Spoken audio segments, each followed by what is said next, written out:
Welcome to the Next Level Human podcast. As a human, you have a job to do. In fact, you have 4 jobs: to earn and manage money, to attain and maintain health and fitness, to build and sustain personal relationships, to find meaning and make a difference. None of these jobs are taught in school, and that is what this podcast is designed to do: to educate us all on living our most fulfilled lives through the mastery of these 4 jobs. I'm your host, Dr. Jade Tita, and I believe we are here living this life for 3 reasons and 3 reasons only: to learn, to teach, and to love. In this podcast, I will be learning, teaching, and loving right along with you. I'm grateful to have your company. Here's to our next level.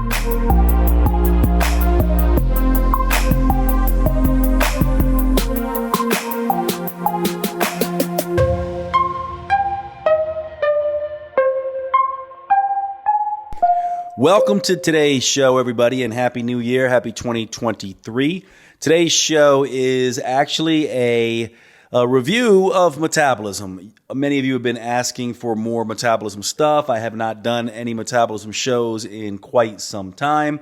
And this show is actually a recording from a lecture that I did, or this episode rather, is a recording from a lecture that I did at a local CrossFit here in Asheville, North Carolina, CrossFit Asheville. It is a lecture that basically went through all the basics of metabolism, and I thought it would be a useful lecture for the podcast. And so that's what you're going to be listening to today. The audio sounds pretty good from my perspective. We definitely had a mic there, but hopefully the quality is going to sound good to you as well. And without further ado, let's get into today's show. We'll make this as informal as possible, but I do want to cover like some basic stuff first in regards to metabolism. So I'll ask you a question to start out. So when you think about weight loss and performance, which is probably this crowd sort of thing, right? You probably sit in those 2 elements. I either want to look better or function better. What do you tend to think of? So if you're like most people, what you're thinking of is you're probably thinking, okay, this is a calorie calculation equation, right? So you're thinking calories. Maybe you're thinking slow versus fast metabolism. I want a fast metabolism, not a slow metabolism. Maybe you're thinking about hormones. I want my hormones to function a little better. And what I would say is that all those thoughts are good thoughts, and they certainly play a role, but I'd also say they're probably not the right thought. And so I want to present what I think is the right thought. Now, just see how this sits with you at first, and then we can talk about it. So to me, the right thought is if you're going to think about performance or you're going to think about weight loss, then this is what you really should be thinking about. Okay? It's not about calories. It's not about fast or slow. It's not necessarily about hormones or any of that. It's about stress. And if you think about it from this point of view, it starts to change the way you think about your training, and it starts to change the way you think about your diet. So let's talk about metabolism just a minute from the perspective of stress. If you think about metabolism, what it essentially is a sensing and responding apparatus. So what do I mean by that? What it does is it looks out in the environment and it says, okay, what's going on out there? What's the temperature like? What's the light like? How much light is there during the day? How cold or warm is it? How much food is available, right? How much emotional stress or turmoil am I undergoing? What's my deadlines like at work? How much stress am I putting my body under through training? And it's taking all of that in, right? What opportunities are there to reproduce? Things like that, right? And it's taking all that information in, and then it goes and looks inside the body as well. And it's taking signals from inside the body. What is the liver saying? What is the fat tissue saying? How are the, gut bugs that live in our digestive tract? What are they telling me? And so it takes all this information from inside the body with all this information from outside the body and begins to plot a course back to balance. And so when you think about metabolism, you want to be thinking about what are the needs internally and what is my internal system saying, the cells in the body, and then what is the outside environment forcing me to do or respond. And when you look at it this way, things start to change a little bit, because when it comes to food and what you eat, you don't want too much or too little, right? You want it just right. It's this Goldilocks zone. If you eat too little, that's a problem. And if you eat too much, that's a problem. Both of those are stress. What you want is enough food, but not too much food. And when it comes to exercise, it's the same thing, right? You don't want too much. You don't want too little. You want it just right. And this is the problem with the current model that we all listen to out there in the world. If you're paying attention to podcasts and books and documentaries and all of these things, you're probably hearing you want a fast metabolism. You're probably hearing you want to balance hormones. You're probably hearing that you want to count your macros and all these kinds of things. And none of that is wrong. It's just incomplete if you don't realize that there is a certain amount of food that you need specifically, and a certain amount of exercise that you need specifically, that if you go over or under, you're going to run into problems. So that's the first major rule to understand. Metabolism is about stress. Now, the second rule to understand is that the metabolism is speaking a language. It does not speak English or French or Spanish or any of that, but it is speaking a language. And if you understand that language, you will know when it's under stress. So let's talk a little bit about this language. So sleep. If your sleep is difficult or fragmented or any of that, that is an indication that you are not responding appropriately to stress. Hunger. If you are hungry all the time, or perhaps not hungry at all, but especially if your hunger is very high, this is an indication that the metabolism is saying something is not right here. Mood. If your mood is volatile, unpredictable, sometimes you're anxious, sometimes you're depressed, or you're stuck in any of these emotions, this is an indication that your metabolism is under stress. Energy. Unpredictable, unstable, very low. That's another indication. Cravings. If you're always craving cheesecake and junk food and certain things, that's an indication your body's telling you something. And by the way, this is a funny little acronym that I've become famous for, called SHMEC. So the way to remember this is when your SHMEC is in check,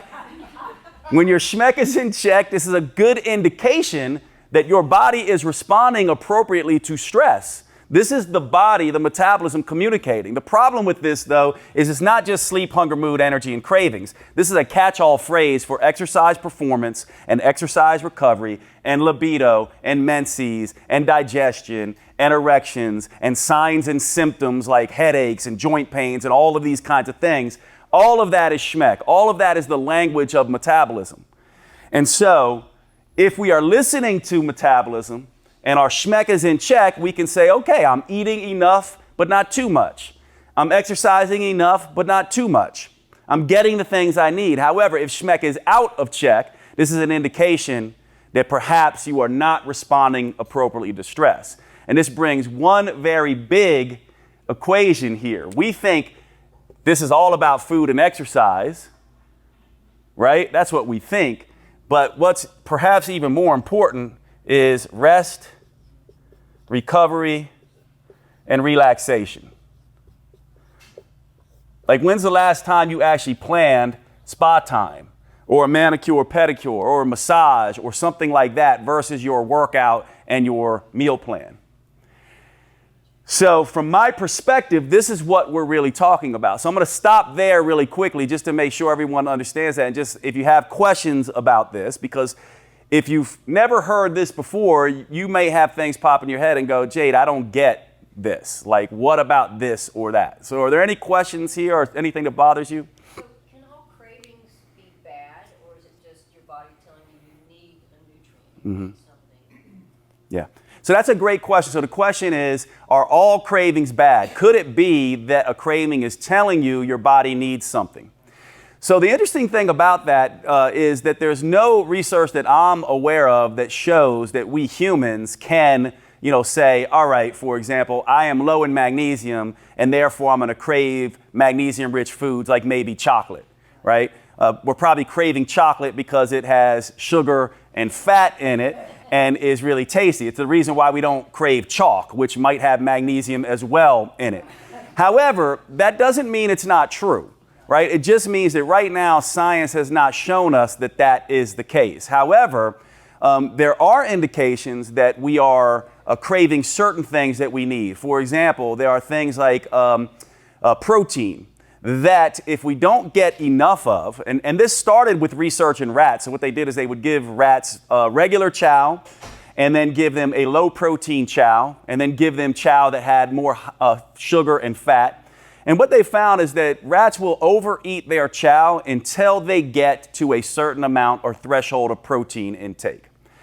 And because protein is one of the macronutrients that is so critical for building blocks of muscle and things like that, this is a really strong potential that perhaps cravings, very strong cravings, are an indication that we might need some extra protein. This hasn't been fully vetted in humans, but it is very prevalent in animal studies, and a lot of us believe this is what's going on with humans as well. And there's one other thing with cravings that I'll say is that when you eat highly palatable foods, foods rich in combinations of starch, sugar, fat, salt, alcohol, you'll crave more of those foods. And so one of the things, if you're suffering from cravings, 2 moves that you might want to make is up your protein as a percent of calories and decrease the highly palatable foods that might be causing you to eat more. You ever have that thing when you go on a diet and for the first 3 days or so, it's tough, but after that you lose some cravings for some of these foods? It's probably because your brain has down-regulated its palatable centers, its hedonistic centers in the brain. And so that's probably what's going on with cravings. But we may find out later that it actually is craving particular minerals. We just don't have that data yet that I'm aware of. But it's a really great question because if you're going to start speaking the language of metabolism, you do want to ask, why am I having cravings? And what might that signal? And what might I need? Why is my energy unpredictable and unstable? What's going on with my mood? Why am I hungry all the time? And why is my sleep fragmented and difficult? So does that make sense to everyone? Cool. It is. It is. Yeah, probably if you, for this particular lecture, if you want a book that really gets to the heart of it, because I know a lot of people here listening are really advanced in sort of their desires and understandings for health and fitness. Next Level Metabolism is probably the book that has most of this data. Let's see, do I have an eraser somewhere? Like maybe a napkin or something? Thanks. So I want to show you an easy way to think about this, if this makes sense. Because I want to make this easy for you. So I want to show you perhaps an easy way to look at this. First of all, though, I want to give you, if you'll allow me, just 3 rules to remember about metabolism. These are like what I would call 3 laws. And if you remember them, you'll understand a lot of what's going on with your body, right? So law 1 is the law of what I would call reactivity. And by the way, if you've read my books in the past, you'll probably see this law as something different. I'm always renaming them, trying to make them better to understand. Reactivity just says that the metabolism by its very nature is adaptive and reactive and responds to you. So here's something to think about. If you have an adaptive reactive system, right, and you do the same thing day in and day out, week in and week out, month in and month out, what do you think is going to happen? Your metabolism adapts to that, right? So it essentially goes, okay, good try, but I adapted to this diet you're doing 2 weeks ago. And it's kind of laughing at you in a sense. And this is why we hit plateaus, because the metabolism adapts and reacts. And so another piece of the language of metabolism is to understand that when Schmeck goes out of check and or your results stop and or your performance starts to suffer, you have probably hit a plateau. You've run into the law of metabolic reactivity and you need to change something. It might be as simply as take a week off. It might be as simple as up your carbohydrates a little bit. It might be anything. You just can't do the same thing. Does that make sense? And this is a rule that if you always remember this, then you can understand why I oftentimes tell this to people. People say to me, Jade, I'm doing everything right and I'm not getting results. And then I say, as humbly as I can without offending them, if you're doing everything right and you're not getting results, then you're not doing everything right. Right? That's the truth of the matter, and it's probably because of this law of reactivity. So how do you know when you run into the law of reactivity? Schmeck goes out of check. Right? And body comp stalls or reverses. Right? So that's how you know. The second thing here, and this is perhaps what I would say the most important, is the law of individuality, which essentially says the following. We are each unique. Now, the entire diet industry acts as if we are all the same. The entire performance industry acts as if we were all the same. So what it essentially does is say, follow this diet and this exercise program and you're going to lose weight, and it treats you the same. It's a very cookie cutter. It's like you're baking a cake. Here's the recipe to bake the cake. And it does the same thing in the performance world mostly. It says, follow this diet and exercise and you'll perform better. Not taking into account the fact that you are different in your physiology, in your psychology, in your personal preferences, and in your practical circumstances. In those 4 areas. And I'll put them down for you because they're important. Because when you're designing a diet, which I'm going to suggest is what you need to do, you need to take these into account. And by the way, I'll just point this out. So most people think, right, carbohydrates are the devil right now. We're in this phase where there's always a devil and carbohydrates are the current devil. So here's what's interesting. If I gave each of you in this room a piece of white bread and I hooked you up to a continuous glucose monitor like this one, it's taking blood sugar measurements, and I tracked your blood sugars, some of you would see very normal, healthy blood sugar curves. Others of you would see disturbed, dysfunctional curves, and this would correlate to Schmeck. And it depends on the person. So this idea that we're just supposed to all not eat this and all eat this eat this, not that way of looking at things, probably is not the way we want to be looking at this. We want to know which foods to eat. So how would you do this? You simply go, okay, this breakfast that I eat every morning or don't eat every morning, right? Because fasting is something that a lot of people do. So if I eat or don't eat at breakfast, most of us think, okay, well, that's either a healthy meal or not. What you should be saying is, how does this meal impact what I eat or don't eat and crave to eat for lunch? Or what I eat or don't eat or crave to eat for dinner? Does that meal keep my Schmeck in check or not? That's how you know it's a good meal for your physiology, not because Jade Teta says so or someone else said so. Not to mention, how many people do you know? I know people who can have a little bit of chocolate at 3 p.m. and as a result of that chocolate, eat better and less at dinner. I also know people who have a little bit of chocolate at 3 p.m. and eat more and worse at dinner as a result. And so you want to know what your trigger and buffer foods are. That chocolate, in your case, if you eat worse and more, would be a trigger food. If you eat better and less, it's a buffer food. Wine can do the same thing. Some people have a little wine with dinner, and overall, they eat less and better. Some people have wine at dinner and eat all the food, drink all the wine, have dessert, and everything else as a result. And so this is important. And by the way, in a setting like CrossFit, what's really cool is we are all very performance oriented. What do you eat that makes your workout better and helps you get through the workout without crashing, right? That's another aspect of this. Psychology, I might impact stress and I lose my appetite. You might impact stress and want to eat nothing but cookies all day. You should know that, right? Preferences. If I tell you you love chocolate and I tell you never to eat chocolate again, how likely are you to follow that regime?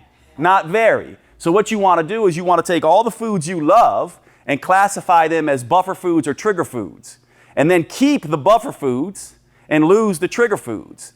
See what I mean? So there's going to be foods you love that make you eat worse and more. And there's going to be foods you love that make you eat less and better. And forget about what you think about the healthiness of these foods or not. Just simply go, will they help me eat better and less? Keep all of those foods that you love. Get rid of all the foods that you love. Like for me, it's pizza. If I eat pizza, not only do I wake up aching the next morning with sinus stuff going on, but I end up wanting more pizza, right? However, if I do something like tacos, which I also love, that can be a really nice thing. And oftentimes I end up stripping it off anyway and having a big taco bowl. And I feel great with that particular meal. That's what you want to be asking yourself. And then, of course, practicals. This just means some people live in food deserts. Some people have whole foods. We all have different ways that we can orient around food. Some people know how to cook, some people don't. And so you have to be very clear about this. So what I'm essentially suggesting here is that, and this is going to be somewhat depressing for everybody, but it's just the truth of the matter. What we need to do is build our diets, create our diets. So this is what I'm trying to suggest to you is a diet built for you, by you, not outsourced to someone like me, right? And I'll explain how to do that in just a minute. And the third law here is the law of rest and recovery, which essentially means we have to stop being individuals who buy into this notion that we have to go, never stop, do. What we need to do is understand that the ability to rest and recover is directly correlated and associated with our ability to excel and perform. And if we don't figure that out, we're going to be spinning our wheels constantly. And so you need as much time in rest and recovery mode as you have in work and push mode. When you're working out, that is when you are doing the damage, the adaptation response. When you are recovering, that is when you're in a position where you're actually adapting. So let me present a couple more things and then we'll get into the how-to. It's time to talk about one of our sponsors of today's episode, AG1 by Athletic Greens. Now, many of you have heard me say this before, but I am not a fan of vegetables, which I know is funny given I've been in the health and fitness industry for so long. I blame my mother and father for this. When I was a kid, what they would do was essentially take the broccoli, the Brussels sprouts, the spinach, the collard greens, and just steam them. No salt, no fat, no taste whatsoever, just these bitter greens. And so I developed a distaste for a lot of different vegetables, which has stayed with me into adulthood. One of the things I've done to mitigate that is use a greens powder pretty much ever since greens powders have come out on the market. And I've tried every single one. They started out tasting like swamp water. I found a few that I really like the taste, but recently, one that I have been taking for a very long time, as you all know, I wear a continuous glucose monitor. I found that it was actually spiking my blood sugar because probably the tapioca starch in it, which some people don't respond to tapioca starch with elevated blood sugars. I was. And so it sent me on a mission to find another one. And one of my friends turned me on to AG1 by Athletic Greens. Now, I've heard about Athletic Greens and AG1 for quite some time. I just never tried it. And now that I have tried it, I have become a huge fan, so much so that I partnered with Athletic Greens and AG1 to sponsor this podcast. Now, let me tell you what happened here. After I saw that my blood sugars were spiking, my friend gave me a couple samples of AG1. I began using those and testing the blood sugar and found there was no spike. The other thing I found is that AG1 is interested in its taste profile. It's very neutral. The one I was taking before was a little sweet. I really loved it. But this one is very neutral, which actually suits me because what I found is I can actually not only take this first thing in the morning in water and have it taste very neutral, almost like there's nothing there. I can also add it into my protein shakes, which means now I'm getting double the greens than I was getting previously because I add this right into my protein shakes and it does not change the flavor of the shake at all. The other thing I realized once I started looking at the label is that this product is not simply a greens product. It also is a multivitamin, multimineral. It also has fiber, which acts as a prebiotic. It has probiotics in it, and it has functional mushrooms, which act as adaptogens in it. That's 4 different products essentially in one. And I've been taking mushrooms for some time. I stopped taking them now because now I have this in my greens. I have also taken my multivitamin and make this my multivitamin. So I'm actually saving money, and this is going to save you money as well.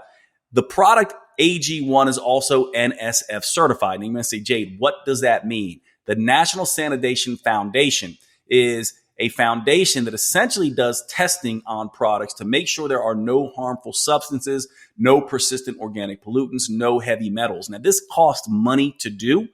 AG1 and Athletic Greens has spent the money on this. They spend money on making sure that the product that you are getting is good quality without contamination in it. And you might say, well, Jade, isn't this true of all products? And actually, no, it is not.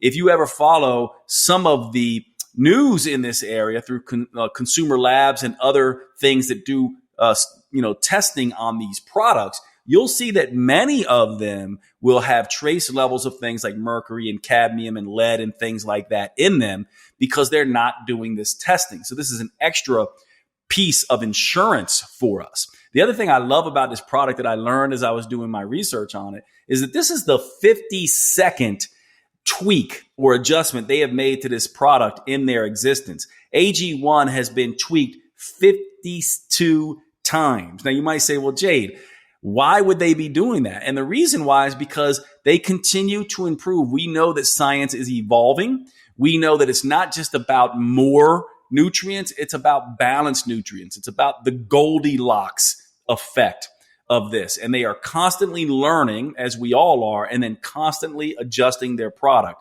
to taste better, to be more efficient and effective in delivering the nutrients. It acts as an antioxidant. It acts as a multivitamin. It's a prebiotic, a probiotic, and an adaptogen all in one. They have mastered this over several iterations of this particular product. And so I am a huge fan right now of AG1 and Athletic Greens. And I'm hoping that you will check this out. It's time for all of us to reclaim our health and arm our immune system with convenient daily nutrition. And AG1 does that with just 1 scoop in a cup of water every single day. That is all you need. There is now no longer a need for a million different pills and supplements to look after your health. All you need is this particular one. It really clears the stage to simplify your supplement regime. To make it easy for you, Athletic Greens is going to give you a free 1-year supply of immune supporting vitamin D and 5 free travel packs with your first purchase. All you have to do is visit athleticgreens.com/next level.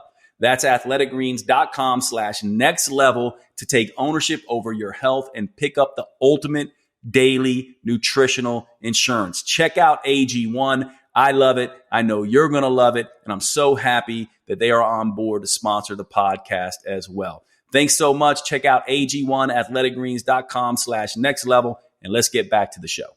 So if metabolism is all about stress and stress management, there are 2 types of stress that the metabolism does really, really well with, right? One type of stress is short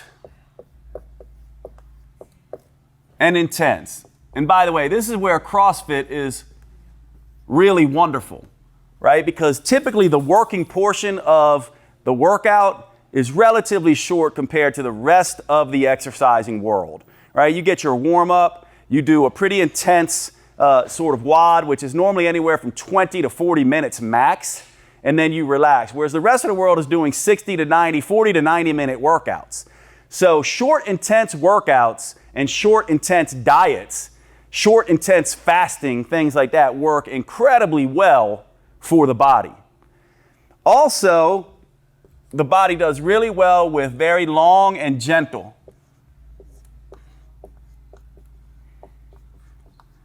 So this would be something like a CrossFit WOD, right? or high intensity interval training, short, intense workouts, and this would be something like walking, Tai Chi, right? Something very gentle. And then all this stuff in the middle, which would be, intense and long would be the worst. Or moderate and long. These are problematic. Not for everyone, by the way. Not for everyone. And actually, I'll give you one of my favorite studies to quote just to drive this home. This was a study on women, perimenopausal women, and slightly younger. So from the ages of 35 to 65 years old. Okay, and there were essentially several groups. One group did 30 minutes of treadmill jogging 5 days per week. Okay, so that's a lot of workout. That's jogging, cardio. Another group did 45 minutes, 5 days per week. And the third group did 60 minutes, 5 days per week. And then there was a group that did no exercise. So here's what's interesting about this study. The researchers told the participants, they told these women, don't consciously change your diet. Just do either 30, 45, or 60 minutes. So they followed these women. These were the alpha beta trials done in Canada. They followed them for a very long time. So they actually had follow-up up to a year later with these women. So guess what they found? What percent, any guesses on what percent of these women lost weight? So 9% lost weight more than predicted. Okay? So there were some lost even more. They did really good on this. However, 50% of these women lost no weight. And 26.6% of these women, 25% roughly, actually gained weight. So total here for the people who lost weight was about 25%, and 9% lost a lot. So think about this. You're doing this blows your mind when you think about it. You're doing 30 minutes, 45 minutes, or 60 minutes of exercise, jogging 5 days per week, and you don't lose any weight and or you gain weight. Why? Because it's this kind of stuff. And why did that happen? Because Schmeck went out of check. They unconsciously overate.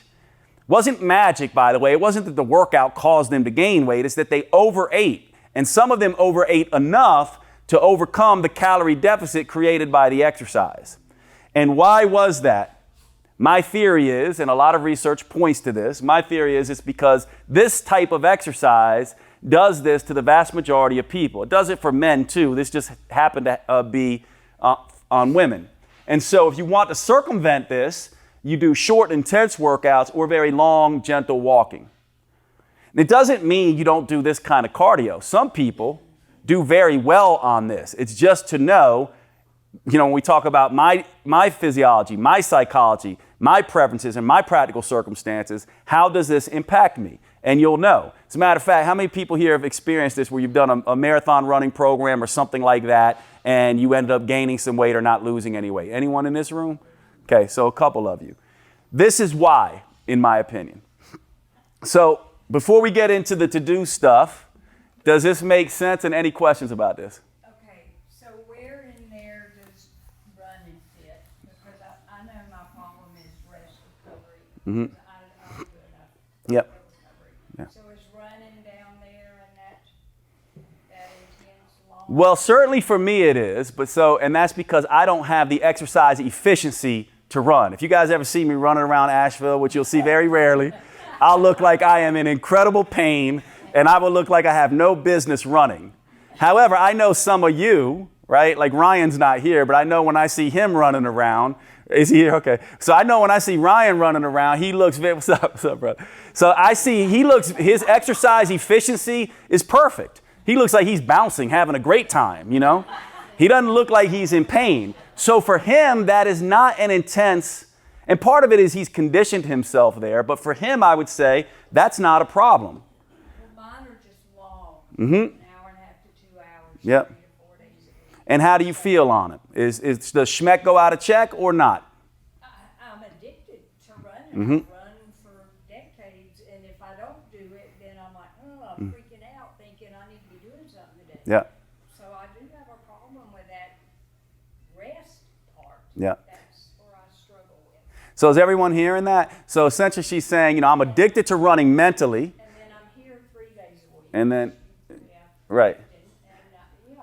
And do you feel like you struggle with your weight at all, or you're looking for body comp goals? Because I think for a lot of us who are looking at you, I think, to me, I'm like, you look great. I see you around the gym. You function well. The question for you, though, is this impacting my sleep, my hunger, my mood, my energy, my cravings, and or I'm not achieving my body comp goals? So I have to answer that truthfully, so yes. Okay. So here's then the move. So she says, yes, it is. I am struggling with sleep, hunger, mood, energy, cravings. Sleep. Yep. And maybe I would have better body comp goals. So what I would say is perfect. Then all you need to really do is begin to take this and move it to more of this. And then you'll see very quickly within about 2 weeks or so what it does to sleep, hunger, mood, energy, and cravings, and what it does to body comp. So what I would say is do your 90 minutes, but do it walking and still keep coming in here and doing your intense workouts, right? Hard for a long time to walk. Yeah. And here's another way to do it too. If you need that mental stuff, right, that you can go out for your run, you can do 20 minutes of high intensity intervals, really push, and then walk the rest of the 90 minutes. See what I mean? So the idea here is sometimes for some of it, it's a leap of faith to be like, okay, let me try this and see how it works. But at least now you know if you're doing everything right and you're not getting results, you're not doing everything right. And this might be the move to make. So there's absolutely nothing wrong with running and cardio and all that kind of stuff. In fact, people like me need to do a lot more of it. It's just that for some people, it's not working for their goal set, and it is impacting this stress management a little bit. Hey Jay, Yep. so in that test group, you said the age ranges went from 35 to 65. Yep. Were they distributed evenly over each segment of running, like the same women amount did 30, 45, 60? Because there's an equal modal difference Yep. between 35 and 65. Yes. And yes, they were. They tried to stratify equal groups. Yeah. And let's talk about hormones just a minute as it pertains to women really quickly, because there is a difference here and there is stuff that goes around that says, hey, can women intermittent fast? The answer is absolutely. Can women do keto? Absolutely. The issue becomes that there are true biological differences between men and women and their hormones. And estrogen and progesterone play a very powerful role here. So you're essentially talking about this idea of female hormones. So the best way to understand this from my perspective is to see them as non-identical twin sisters. Okay? They're non-identical, estrogen and progesterone, because they don't do quite the same things, but they're twins because they are completely reliant on each other. Now, estrogen is the athlete, entrepreneur, the go-getter, the type A sister. She's like, let's go. I see some people raising their hands, but Sarah, that's me. So estrogen is like, go, go, go, let's go. Let's kill it. I'm ready. Come on, let's get the workout in. Let's do all this stuff.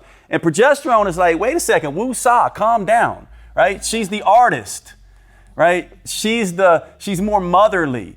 She's the worrier. And so these two, you can see how these two work together. And in the female cycle, it's really interesting, right? Because if this is day 1 of menses, first day of bleeding, what happens is progesterone is like this, and estrogen is like this.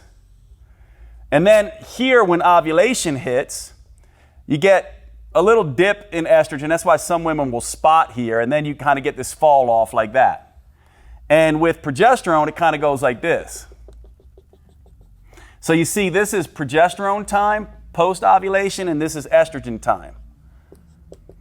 So when would be the best time for a woman to go on an intermittent fasting program, a keto program, train a little harder, do more cardio, eat a little bit more? Estrogen makes the female metabolism a little bit more insulin sensitive. So when she's in an estrogen dominant state, she can eat a little bit more without gaining fat, or eat a little less without losing muscle. And she can really push sort of hard here. When progesterone is dominating, that might be a time where women need to kind of take it a little bit easy. And this is how you want to know how intelligent the metabolism is. Progesterone makes the body less insulin sensitive. Why would that be necessary? Because at ovulation, a baby might be coming along, and the body goes, look, we're going to need some extra blood fats and some extra blood glucose in case there's a baby coming along. Calm down, estrogen. Let's rest now. Let's recover. We need to conserve our energy. And so this is how this happens. Now, by the way, menopause and perimenopause, every single time you go through menses, if you're a younger woman, you're going through menopause. It just doesn't last. It's a mini menopause. Perimenopause is a prolonged, premenstrual syndrome in a sense. And women who've gone through this have told me this. And I get the fact that this is ridiculous since I've never had a menstrual cycle and I'll never go through menopause. But this has been my work my whole life, right? But this is partly what they need to control for to really answer the question. That's why I wanted to go through this, to really answer the question, how do we judge this with women of different ages? If they were really going to answer that question, they would need to essentially control for this. And they don't control for this, which is why most research done is done on men. And you want to know why? Simply because every single woman looks different. It's almost like a fingerprint. I've run thousands of these hormone profiles, and I've never seen one look the same. And I've rarely seen one from month to month look the same from even in the same woman. And this is why, and it is a huge problem, but this is why in research, we tend to want to just say, let's not deal with women. That's absolutely insane when you think about it, right? Which is why it took until 2001 for regulating bodies to say, look, females are underrepresented in all the research on exercise and diet. Yet they are the primary ones that seek out, because men just don't do this. They just let themselves just go and then die. And women are proactive, right? Women are proactive, and yet we don't have a whole lot of answers. So actually, my entire career has been in metabolism, has been essentially understanding this stuff with women. And since it looks like you all are interested in this, I'll tell you a couple things to do at menopause and perimenopause. Same, yeah. So here's the interesting thing. At perimenopause, right? So at perimenopause, what ends up happening is progesterone falls while estrogen is still there. So estrogen loses her twin sister. So what do you think estrogen is going to do? She's not going to be happy about that, right? So progesterone falls and estrogen starts jumping all over the place. Sometimes it's high, sometimes it's low. This causes hot flashes. This causes mental, emotional stuff. By the way, just if you want to write this down to remember, especially young women who are still menstruating might want to understand this. Estrogen helps with dopamine and serotonin. Serotonin, we think of it as a relaxing neurotransmitter, but it's really a self-esteem. It really helps you feel good about life. Dopamine is sort of the pursuit of something. And so you can see why estrogen is sort of this hormone that really helps women feel good about themselves and want to attack life. So when that starts to jump around and you start feeling like, what the hell is going on? By the way, women who are in CrossFit and other things where they push their bodies really hard and lose a lot of body fat can also start to experience this. What they're seeing is a drop in progesterone. It drops first with stress, and then estrogen goes crazy here, right? So progesterone and estrogen both help manage cortisol. Think of it as Joan of Arc. She's got her suit of armor, that's estrogen. She's got her shield, that's progesterone. She's got her sword, that's testosterone. All of a sudden she gets her shield knocked away. That means she's less able to handle stress. So what's the move here? The move here is more rest and recovery, which is exactly the opposite of what a lot of women do, because they start seeing that stress is a problem. They start seeing weight gain around the middle because of this cortisol effect. And what do? Diet harder, exercise harder. And instead, what they should be doing is realizing this is a stress effect, and I need to handle this. And by the way, it is the same similar thing here for men. It's just that they're dealing with one hormone only. Now, at post or menopause, then what happens here is progesterone falls and estrogen falls. So at this point in time for women, not only do they need to reduce stress over here, but now you're going to add one other component. Now you might want to consider decreasing carbohydrates as a percent of calories. You still got to watch calories, but now you might want to cut carbs down a little bit, especially the refined carbs, because you've lost some of your insulin sensitivity. Does that make sense? And then at postmenopause, one of the things that a lot of people don't know is that at postmenopause, you start to become relatively more testosterone dominant. Testosterone still falls, but it doesn't necessarily fall as much as estrogen and progesterone. So you start to have a little bit more testosterone dominance here. So the move here would be increase resistance training. So you see this 1, 2, 3 punch for this situation. And by the way, it's also very similar for men, except for men, 1 and 2, testosterone falls, right? It's really all 3 of these. For men, it's just like testosterone falls right around here, and they need to do the same 3 things in a sense, because testosterone is essentially doing what estrogen and progesterone are doing. Does that make sense? So if you want to handle this at perimenopause, you start resting like crazy, more spa time, more meditation, more massage, all that kind of stuff. At menopause, decrease your carbohydrates as a percent of calories, and at postmenopause, increase resistance training. And this is going to solve a lot of the issues, and most physicians aren't going to tell you that. If these are like totally out of whack, your hormones, do you recommend supplements or? Yeah. So the question is, if your hormones are completely out of balance or out of whack, do you recommend supplements? Yes, there are some supplements that you can use here. And the first move here at perimenopause, I am a physician, but I'm not your physician, so talk to your doctor about this. I'm not licensed in North Carolina. But perimenopause, one really good one is Vitex. And the reason why is because Vitex makes the hypothalamus a little bit more sensitive to progesterone. And so even though you have a little less, the metabolism can hear it a little bit. So Vitex is really a good move here. Another great move here is oral progesterone therapy. Bioidentical. Another great move here. There's others, but these would be the big ones, right? And then at menopause, bioidentical hormone replacement therapy is something to consider. But here's the thing with this. Hormone replacement therapy, Here's what to know about this. It does seem to give you a slight gain in weight. Okay. However, it is very clearly reduces belly fat deposition. So you might gain a little bit. Part of that gain, by the way, is a little bit of muscle, because estrogen is like testosterone. It's a muscle promoter, right? But it may help you gain, it may cause you to gain weight here. And why? You already understand why. Anytime you speed up metabolism, it's the same reason exercise doesn't always lead to weight loss. It's the same reason cold exposure, everyone getting these cold plunges. Everyone's in these cold plunges and everyone's talking about these cold plunges. And these cold plunges have been shown to increase fat burning. And guess what? They have not been shown to do. They have not been shown to help you lose weight. So you might say, well, wait a second, Jay, you just said they help you increase fat burning.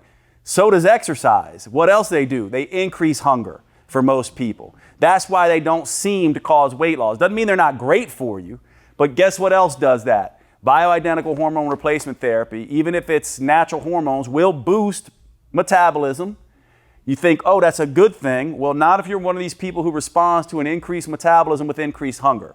So when you do bioidentical hormone replacement therapy, there's one thing you can do to keep that from happening. Increase protein intake. It's the number one way to have hunger suppression without a ton of calories. That makes sense? And then at postmenopause, same thing, bioidentical hormone replacement therapy. And one question I know will come up is when testosterone therapy for men and women, right? Testosterone for women is primarily involved with libido, right? So if a woman is really having difficulty with libido and that's an issue, she definitely wants to look at her testosterone. And that's going to happen probably around, the age of, late 50s, early 60s if it begins to happen. Now for men, there is a real problem with testosterone in men in the West. And this can happen. I'm seeing it in some of my friends. I'm 50 now. They're in their early 30s, some of my friends. And they are starting to already see this. But in general, I would say right around 45, 50, if you're a man and you start noticing issues with erection, mainly issues with drive and the feeling of winning. It's more that you're going to want to be thinking about testosterone.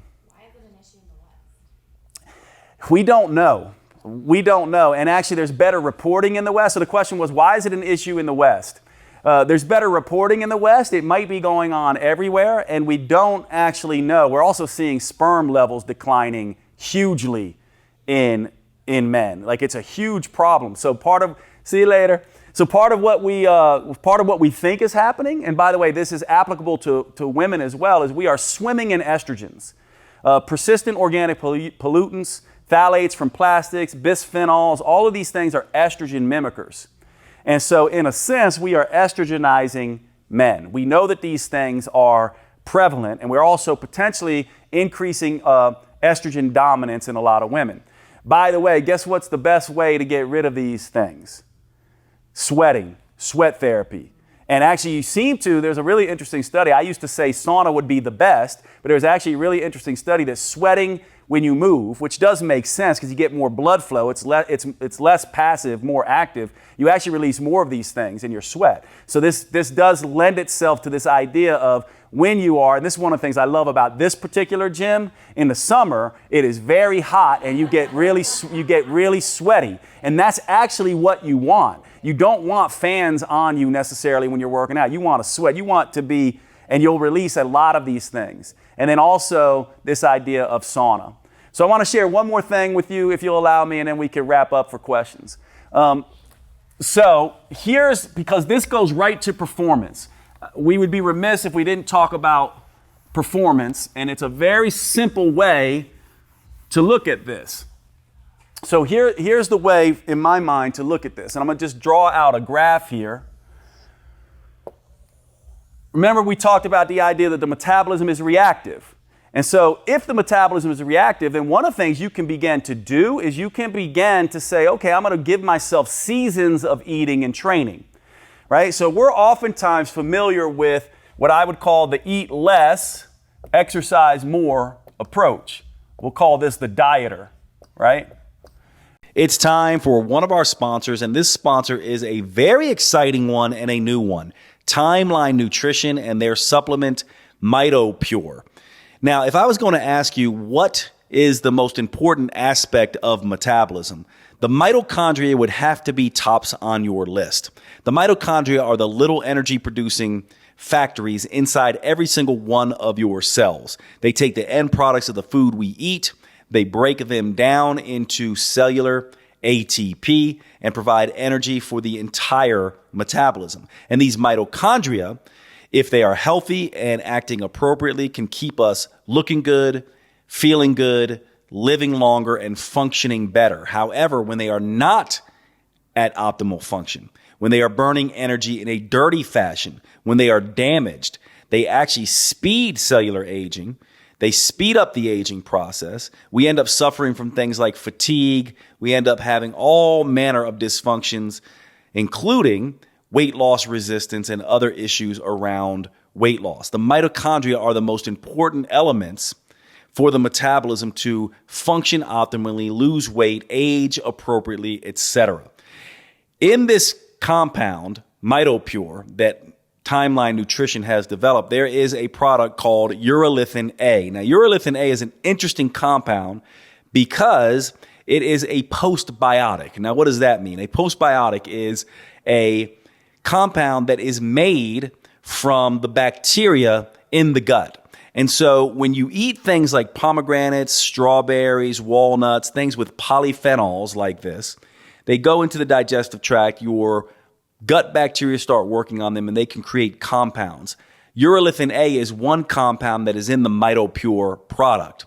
It naturally occurs in nature from this bacteria in our gut that break down the polyphenols from primarily foods like pomegranates, strawberries, etc. And it can increase mitophagy in mitochondria. So you might say, well, Jade, what is mitophagy? Mitophagy is the ability for mitochondria to repair and regenerate and recycle their proteins and to stay healthy and functional and de-age. When we can stimulate mitophagy, we can keep our mitochondria functioning efficiently. we can decrease aging, we can increase energy, we can improve our ability to lose weight, function optimally, and stave off diseases of aging. This is what Timeline Nutrition has done with their MitoPure product and the urolithin A that is in it. This is a very exciting area of research. We have not had the ability to support the mitochondria in the way that we do now with this particular product. You definitely are going to want to check this out. I've been taking the product for several months now. It is one of these products that I really, really strongly recommend. To get the product MitoPure, all you have to do is go to timelinenutrition.com/next level. timelinenutrition.com/next level. And let's get back to the show.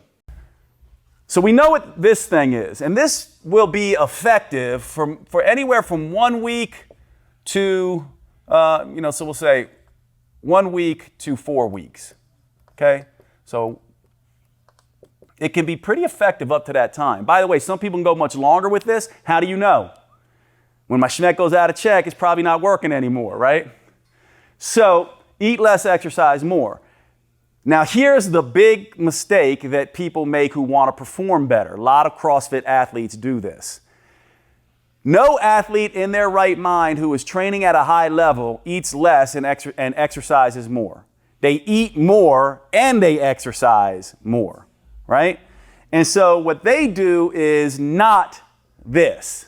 They also don't do this. Eat more, exercise less, which is the couch potato, right? Now, most people in the Western world do this, the body reacts, Schmeck out of check, and then they do this. And both of these are stressful states. And you oftentimes hear people go, oh, you're not losing weight, you're under stress. Some coaches will be savvy enough to tell you this, and then they go, so we'll just put you back here. Just do a little less and eat a little more. Exactly the wrong thing to do. It's taking you from one stressful state to another stressful state. What you want to do is move to eat more, exercise more. This is the athlete toggle. So this is what most people who do CrossFit and love this lifestyle should be doing. By the way, how long can you do this before it starts to become detrimental? About 4 to 7 days.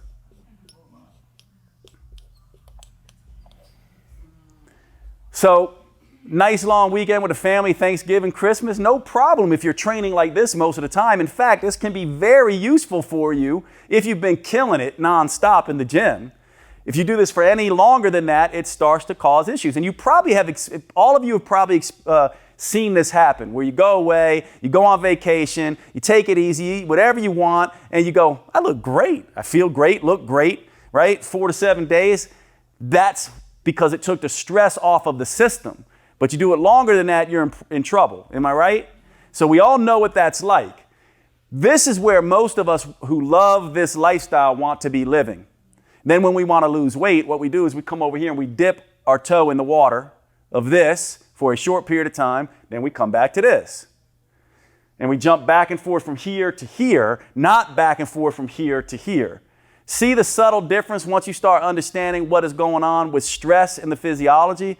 And then there's one toggle here that is probably the best toggle for fat loss out of all of them. And none of you want to hear about it because this is not your lifestyle. And you're just like, Jade, shut the hell up. I don't want to hear about this. And that is this lifestyle here.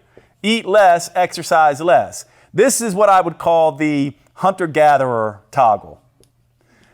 People think that hunter-gatherers, are out there. They actually walk about 20,000 steps on average. The men, the women are about 14,000 steps on average. It's not that much. Plenty of nurses, people who have jobs, construction workers, they walk about that amount as well. Part of what we know is that they rest a lot. And one of the interesting things about the research on hunter-gatherers is they don't rest like we rest. They rest like this. And this is burning calories. And they sit here and they talk to you and whatever, and they don't have chairs and they're up moving around, and that stuff burns a ton of calories. But they're walking constantly. And then they have little short bursts of activity, but they're mostly resting all of the time. This is a really great way to approach life. And by the way, this is why when you go to Paris and you walk around, which is one of my favorite cities, and you see these elderly men and women so thin, right, and so fit, and they're carrying all their groceries up to their fourth floor apartments, and they eat very little, but they eat whatever they want. They're having baguettes, they're eating croissant, they're doing all this stuff, but they eat very little and they move a ton. You can live in this pretty much indefinitely, right? So we can say this is indefinite. This, by the way, for most people, 3 to 4 months before you're going to need a break. Again, how do you know that you've spent too long in one or the other? Schmeck goes out of check and or body comp changes. And so this is actually what you want to be doing for performance. So I'm going to stop there because I know there's a lot. If we keep going, you're going to kind of be like, this is probably too much, but we'll cover as much. If you have questions, we can cover as much detail as you want. I just had a quick question. I got the piece about stress and fasting and shorter spans. Mm-hmm. Can you translate what that is specifically? Yep, absolutely. So intermittent fasting is one of these things that, by the way, is very healthy with the right person. So here's what this looks like. If you fast, by the way, I would say based on the research, let's just go through fasting really quick. Based on the research, what we want, you don't even have to fast. You just need to, ideally, a 12-12 is what everyone should be doing, which means you eat for 12 hours, you don't eat for 12 hours. So that's one of the first things to do. Now, once you start going above that, you can start stressing out the system, right? However, this is what's really cool, a fast of about 1 to 2 days is really kind of beautiful because you'll lose very little muscle here, if any at all. Your body can handle it just fine. It's just a little uncomfortable if you're not used to it. You release things like growth hormone and other promoters that work really well for the body. So 1 to 2 days here, I would say that is the short, extreme version of this. And when I say 1 to 2 days, I mean like a water fast, like nothing else, right? That's how well the body can do with this kind of thing. And it can be very, very healthy. Now, you can also do something like a 16-8, right? Where some people can live here. So basically what this means is 16 hours without food, 8 hours with food, and some people can live here. Now again, how do you know? Schmeck and check. This is why it's so important to speak the language of metabolism. And if you're a menstruating woman, guess when you're going to be better able to tolerate this? At times when estrogen are relatively higher, right? That's when you're going to, and so you might know this might not be a good idea leading up to menses because you don't have the hormonal system in charge there. So this is absolutely perfect. Probably everyone needs to do this. This is where it starts to get a little iffy to your question. And then the farther you go with this, right, you start going 18-6, right, or 24. That's when you can start running into problems. But some people can handle this just fine. And by the way, what I would suggest, if you love intermittent fasting, it can be one of the healthiest things you can do. You do this on EL days. Now, for most of us, we've graduated to a point where we know when we're training hard and we know when we have days off. So just eat in an EM fashion on the days you train and eat in an EL fashion on the days you don't train. So on the days you train, you might want to just do a 12-12 type of thing and eat all the food, right? Eat all the things. On the days you don't train, you might want to do one of these. Does that make sense? And you'll know, and here's the reason why the rules are not hard and fast, because you are all uniquely different. But what I would say is that very short periods are very good. Once you start going for almost everyone, once you start going over 4 days of no food, you're going to start running into potential issues. And you get this rebound hunger and cravings, and Schmeck goes out of check. Then it becomes intermittent fattening instead of intermittent fasting, because you're so hungry, you eat all the calories back and then some. So you want to watch this Schmeck in check here. Any other questions about that? Yeah. So the question is, what do I think about adaptogens? Well, this is such an astute question, right? Because if we are in a situation where stress is the major culprit, and we have things called adaptogens in the natural world, which, by the way, do not exist, as so far as we know so far, we have not discovered any adaptogens in the traditional, conventional pharmaceutical world. But in the natural world, there are things called adaptogens. So you might say, well, Jade, what the hell is an adaptogen? Well, I talked about the idea that the metabolism functions on the Goldilocks zone, right? Well, adaptogens help you with that Goldilocks effect. So things like ashwagandha, things like rhodiola, you may have heard of some of these, schizandra.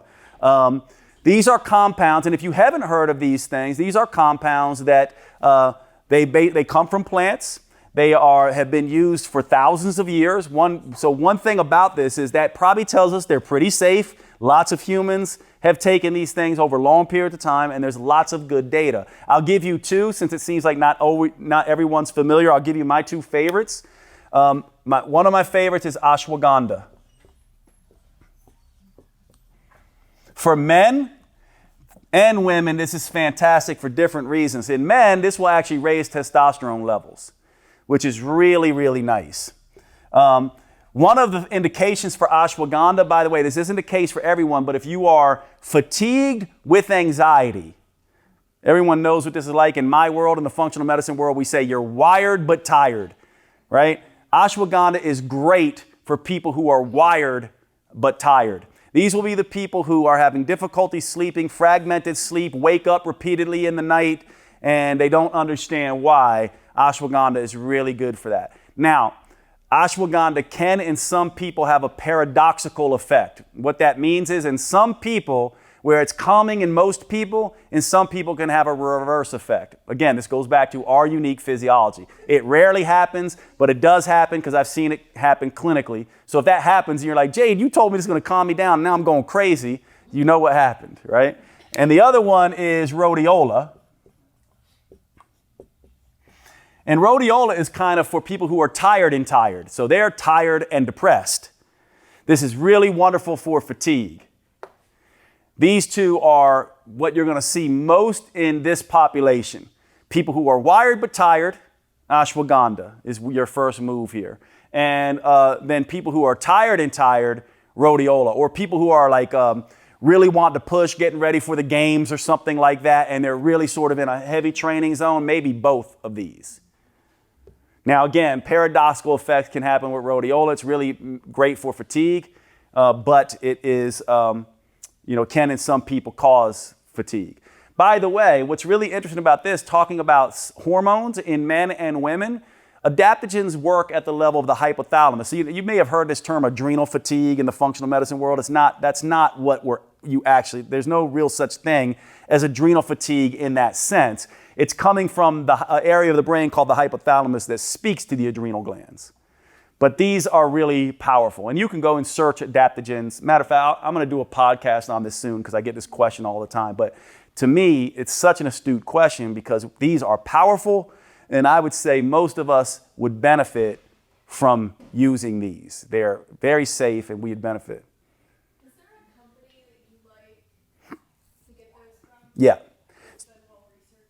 Yeah. So the question is there a company that you love? So there in this world, there are companies who primarily sell to physicians or used to. Now that's changed since Amazon has come along. And because of that, they standardize their products. They do internal testing. They really try to make sure that what's in the product is in there and any other things that are not are left out. So my favorites are Thorne Research, Pure Encapsulations. Those would be my two favorites. Designs for Health. Those would be my three top, sort of favorites, the ones I've used most in the clinic. And as it pertains to ashwagandha, you can look for anything that says KSM 66. That's the type of ashwagandha that has been studied the most. So if you find a product that says, it's got KSM 66 in it, that's a good indication maybe you want to try these. But these can be highly beneficial, especially for us, this population of people who love to work out, eat and exercise in a way that can be a little stressful at times. Any other questions?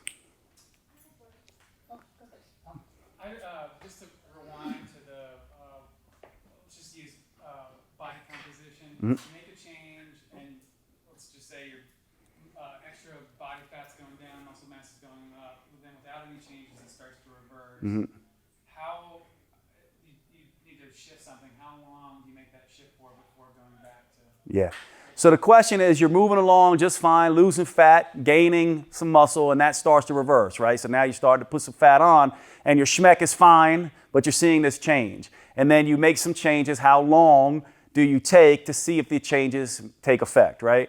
So usually what I like to do is within 1 to 2 weeks, you should see that the changes that you've made to diet and exercise are having an effect, right? So you don't want to go, if 2 weeks go by and it's not reversing, then you're still not doing everything right. You want to go ahead, Sarah, and then we'll go to you next. Yeah, I guess my question is kind of alongside of Andy's, just if you're curious about intermittent fasting, to see what best fits with your personal physiology. Yeah. How long do you go down that route before you kind of run into a danger area while you're trying to learn what's the best method for your body? Yeah, so the question is, all right, so if I want to intermittent fast and I want to see how effective it is for me, how long do I go with the intermittent fasting to make sure that I've properly vetted it, right? I think that's your question. So the answer to that is what I would tend to do is I would start with a simple thing of 16-8, either cutting out breakfast or dinner, one or the other, and I would go anywhere from 2 to 4 weeks with that and see if it begins to throw schmeck out of check. Now, here's what's going to happen. The first half of the first week, our hunger is related to, it's like we're like Pavlov's dogs. If we're used to eating breakfast, lunch, and dinner at a particular time, we will habitually get hungry at breakfast, lunch, and dinner. So give it about 3 to 4 days for that to reset. And then give it about 2 to 4 weeks to see if it's having an effect. Now, by the way, here's how you know it's having an effect. This is something you might want to write down in terms of being a metabolic detective. 3 things will happen if you're moving in the right direction. Schmeck will be in check.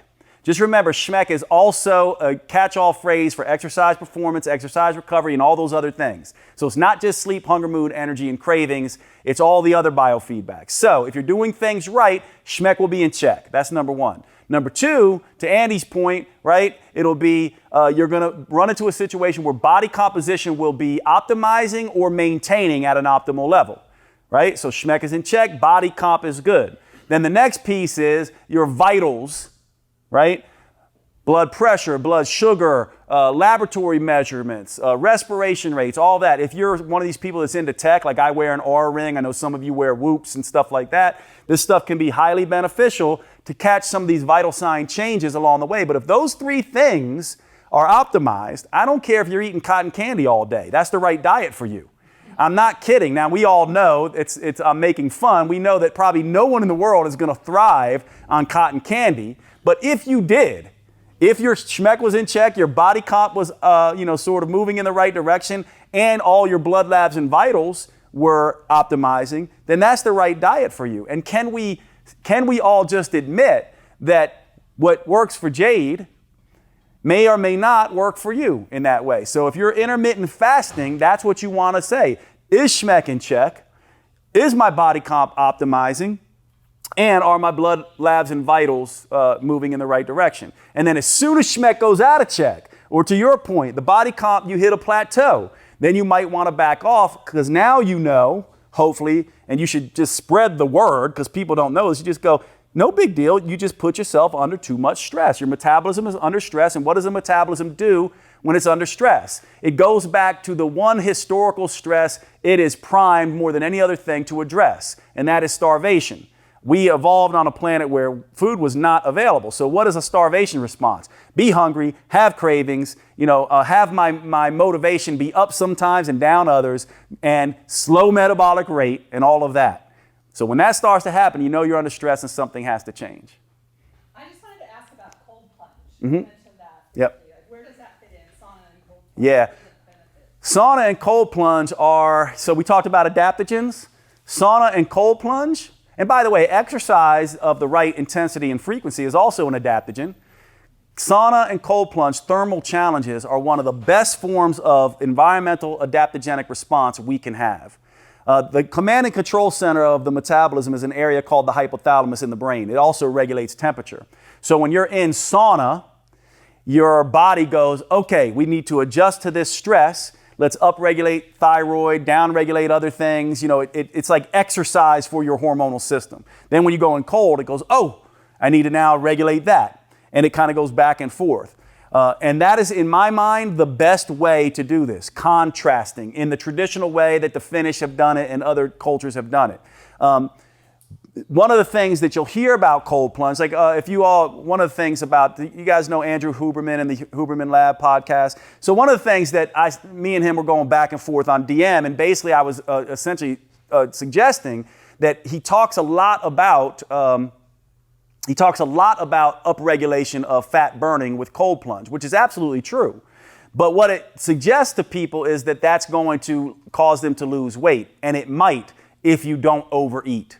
Right? And so it can be highly beneficial for stress management. It may or may not be beneficial for weight loss. I would suggest if everyone could afford it, I think that is one of the best lifestyle things you could do.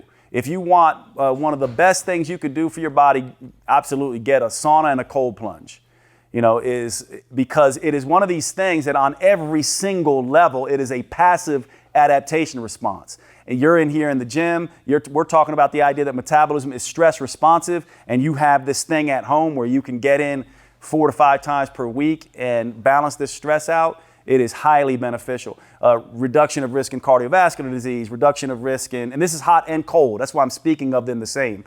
Reduction of risk in Alzheimer's. They release the same, they call them heat shock proteins, but they actually are released with cold too. So you release these heat shock / cold shock proteins and these transcription factors that stabilize DNA, that optimize hormonal output. It's about as healthy of a thing as you can do.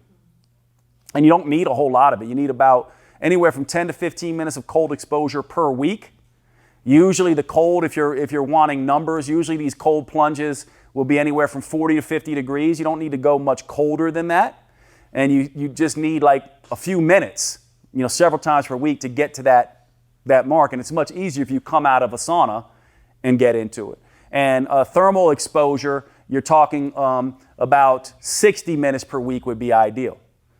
So 3 20-minute sessions.